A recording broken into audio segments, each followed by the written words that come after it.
Thank you so much, Andy. I think you've laid it out well. So basically, there is a regime that we could have benefited a lot from. And as of now, for our minerals, for our oil, we've just gotten stuck at royalties. I've shared with you a PowerPoint deck that I have. It has on there one of the slides. It's a list of all the contracts so far. That's when we come to the West Coast of Ghana, all the oil contracts so far. And it's you be the judge of it. Take a look at it. Some as recent as 2018, and look at what we are getting as royalties.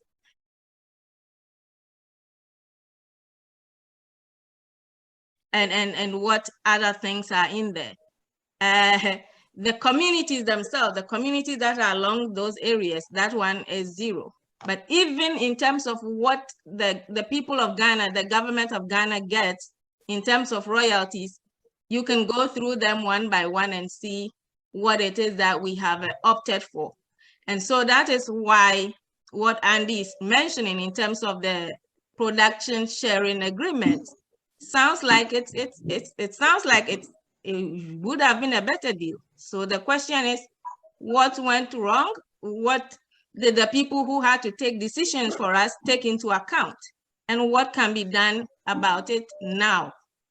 So if you have any questions for Andy, please let it come. We want to try and stay on topic so that everyone gets things cleared up. If you can use the hand raising, what's the name? Then that will be easier. Okay, so Ejanami's hand is up.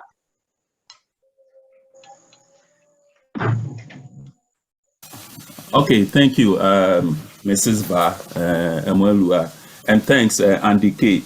The question to you is, let's say the government perhaps is not, let's say, has not looked at the economic benefits or the financial benefits between the two modes of sharing. Can you please, tell me why, even if some individuals or let's say group organizations like your group have even brought it up to their attention up to now, the government say, hey, I don't want that extra money. I mean, can you give us reason why they are hesitating to, go to the production sharing, option? I yield. Thanks very much for your question. That is it seems like a puzzle, but it is not. Because when with the Jubilee oil things came in, the oil company started giving them a bit of the share, as you know, at their share. Actually, it was 5%.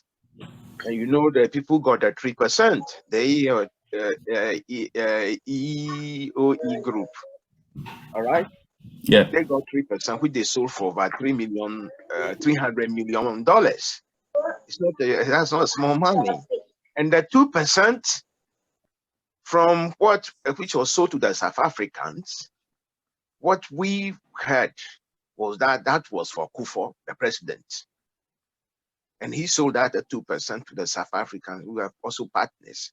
So that is the incentive which was making them not to listen to reason.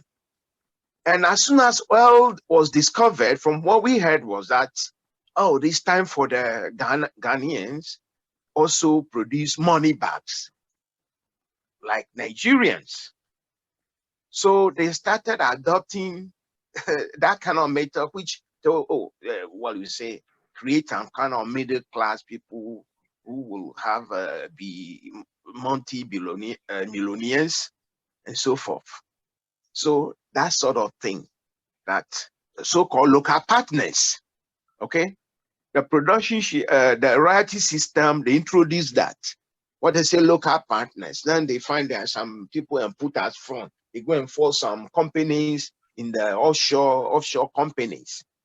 That is what Kufuor started doing, and the NDC came and continued. So you see all kinds of strange company names coming up in agreements and so forth, which are all new companies. They team up with a lot of Nigerians and so forth, a lot of companies, if you see all those things. and giving contracts and forming companies offshore so that they get 5% as local companies, which they don't even pay for. I think that was an incentive where they refused to listen to whatever we're saying. Nothing else. It's greed. Nothing else.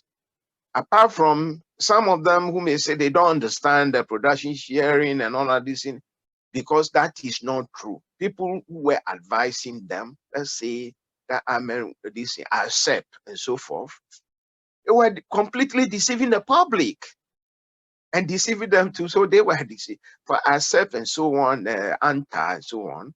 They were on a defeat budget, receiving money. One moment, Andy. So for clarification, ASEP is the Africa Center for Energy, what's it called? Energy Policy or something like that? Yes, yes. Okay. Yeah, yes. They were the main people who were misled everybody. They were misleading the public, and it's shocking to tell you that top people were not aware of actually the oil agreement. They couldn't understand. They were not giving us a chance to speak to them. Efosolo wrote this in Solomon wrote a book, and a copy each at finance it to be distributed to the MPs. They refused to distribute the book. We had to go and collect the many books. Maybe even those ones were taken by the workers there. All right. And we meet the late Mr. Atta, Mr. Atta, who died. We had people, we talked with them. When we met him, what he said was shocking. Oh, I thought the oil companies are investing with their own money. We are not investing any money and so forth. That's what they've been told. And that is what he said, which is untrue. Ghana is investing under this system. And the royalty system, the agreements, you also put in some money if you want a little bit more. And that PS, proprietary agreement, you don't have to, invest anything. So we went to the Council of States, the previous one, the present. None of them knew that. They said all that they have been told is that Ghana is not investing any money. We spoke with Rawlings, same people, Rawlings, and to be frank, we've been at Asante Hene, we have contact this. Asante Hene actually say he advised Kufuor against the agreement, but he didn't listen. The condition he gave us that we should arrange for hotel accommodation for all his chiefs and all those things to come to us for a big conference so that we inform him. Why we had the money to pay for all those many paramount chiefs and so forth, because he alone cannot do it. I'm telling you things that are behind scene, all right, which were happening behind the scene. So we couldn't have that big conference in Kumasi because we didn't have the money to organize hotel accommodation for all the chiefs, as the oil companies were doing and sharing money out. You see, they were giving money to the chiefs and so forth and so on. Now I come from the Keta district and so forth, or chiefs understood this thing. But before we realized, they carry some of them to Takrady.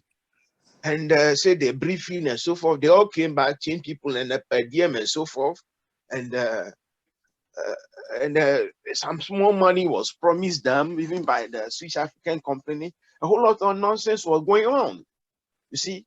And they say money is coming in one local government area like this. When the person that the paramount chief attached to us, the person went and found out, oh, the people involved are distant relatives. Oh, he changed his mind and told us, it's not something we can tell even the paramount or the people. If anything happens, in fact, we'll become enemies to that chief forever. Any trouble comes, even those we meet in behind dogs, when they come on, they all proclaim that they don't know anything. They don't know what is happening because they know that there's trouble going to come. The agreement has taken land from people on the onshore issue. So people are not being honest with Ghanaians. That is the reason why we are at this stage. from the chiefs to the politicians and the NGO members. But luckily, someone like Imani and so did they understand. They now understood. So when Kujo made frankly to make my brother say, now I'm ashamed to look you in the face. So it's only now they finally realizing the mistake they made. You know, that led to the Guado regime trying to buy back the mistake, the ACA, this thing, which is crazy. You just sold that thing to them at a very small price, and they're trying to sell to you back at a very high price. They haven't done anything. You see, so it's only that they need to understand.